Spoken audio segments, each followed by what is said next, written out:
여러분 안녕하십니까, 마석봉 작가입니다. 여러분, 옛날 이야기 하나 해드릴게요. 뭐 별로 재미는 없는데 제 이야기입니다.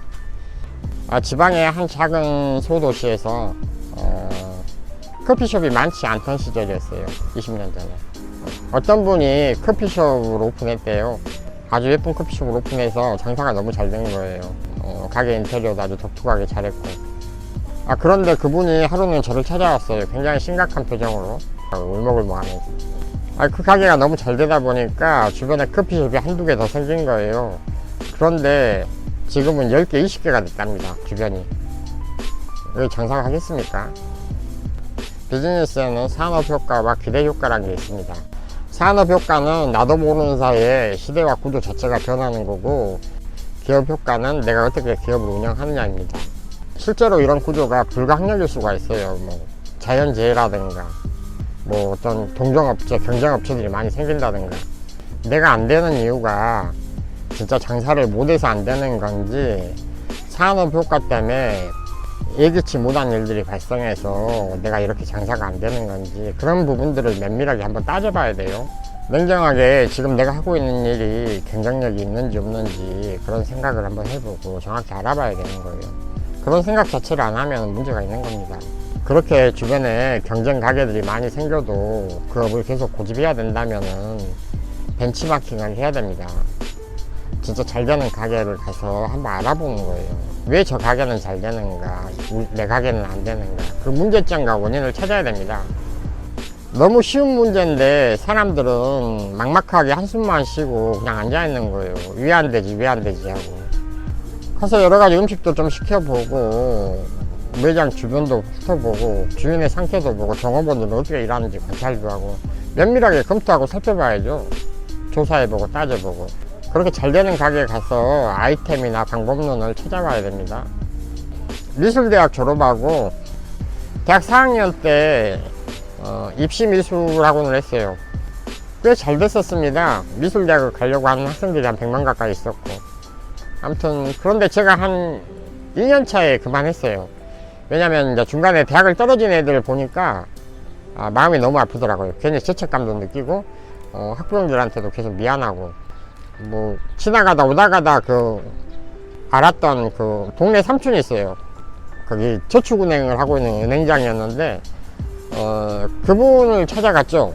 찾아가서 내가 마음에 드는 가게가 있는데, 중심 상권에 가게가 있는데 엄청 비싼 거예요. 가게가 가지고 있는 돈이 부족하고, 그래가지고 그분한테 은행 가서 제가 돈을 빌렸죠. 어렸을 때부터 제가 좀 뻔뻔했던 것 같아요. 아무튼 그분을 찾아가서 나를 이쁘게 받는가 이자를 좀 저렴하게 주더라고요. 아무튼 빌렸어요. 처음에는 커피숍으로 하려는 게 아니었고, 제가 전공이 조각입니다. 그래서 금속 공방을 하려고 했는데 자신이 없더라고요.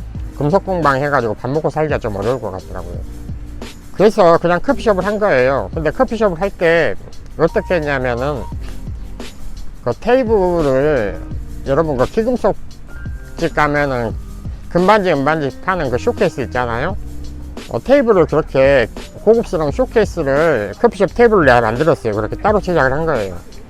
그리고 나서 거기다 잠금 장치를 하고, 제가 꼬마 때부터 그림을 했으니까 제 주변이 다 작가들이겠죠. 선배나 후배들이 다 그림하시고 작가들인데, 지방에서 했는데 제가 일주일에 한 번씩 비행기 타고 서울을 간 거예요. 가가지고 성신여대, 국민대, 금속공에 나온 친구들이 있어요. 젊은 친구들.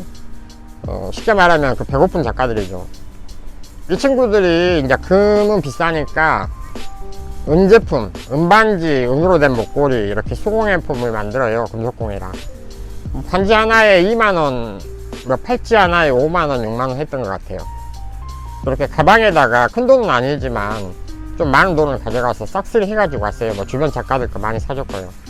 그 기억으로 2만원짜리 은반지를 가져와서 제가 한 6만원, 7만원에 팔았던 것 같아요. 그리고 팔찌 같은 거 5만원, 6만원짜리 갖고 오면은 제가 한 10만원, 15만원, 20만원 부르는 게 값이었어요. 작가들 작품이라 이렇게 가격이 오픈된 거 아니잖아요. 그래서 제가 부르고 싶은 대로 부른 거예요. 그냥 좀 좋아 보이면 좀 비싸게 붙여놓고, 또 어떤 분은 결혼 예물로도 나갔고요. 팔찌, 반지, 목걸이 제가 직접 디자인도 해줬어요. 그러면 이제 그렇게 작가들이 만들어주고 우리 하면 20만원, 30만원 되는 거 제가 뭐 200만원, 300만원씩도 받고 그랬어요. 그러니까 커피숍은 아무리 바빠도 하루 뭐 20만원이 채 안 돼요. 근데 하루에 500만원, 뭐 600만원 이렇게 매출 올라가는 거예요. 근데 하루에 500만원을 벌면은 450만원이 제 돈이에요.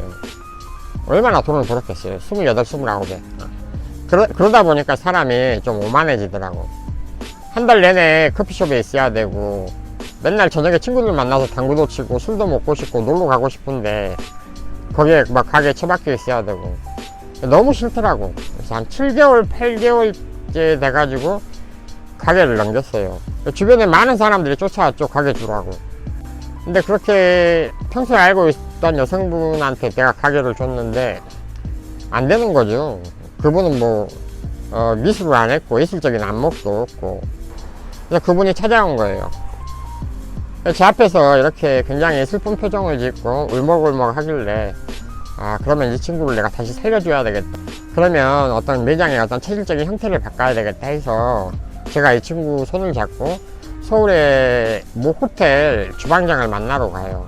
그때는 카페라테나 뭐 카라멜 마키아토가 없던 시절이라 카푸치노가 많이 나갔죠. 카푸치노가.